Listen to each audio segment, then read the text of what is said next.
Anong pamahiin ang pinapaniwalaan ninyo? Hindi po totoo yung mga pamahiin. Hindi po totoo yung mga pinapaniwalaan natin yan. Sapagkat makapangyarihan ang Panginoon.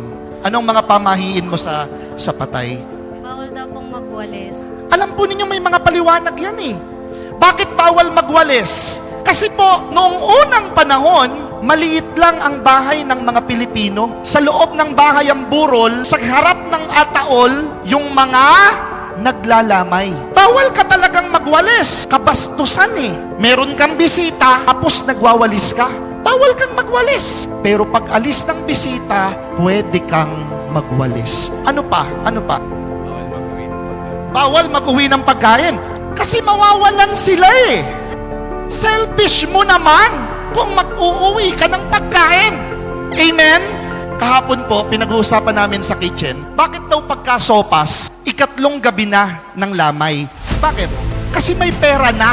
Nagigets niyo ako? May ambaga na eh. Wala yung kinalaman sa patay. Ano pa po ang mga pamahiin?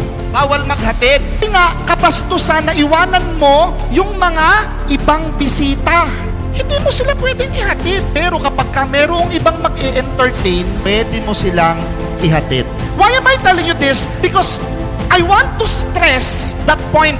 Death is in the hands of God alone. Daw po ililibing na.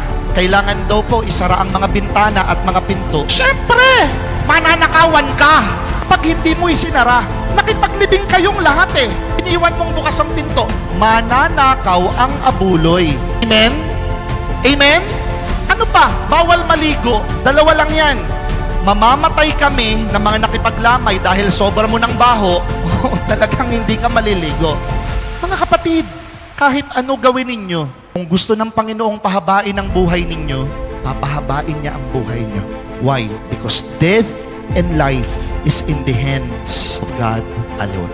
Amen? Amen? O, palakpakan natin ang ating Panginoon.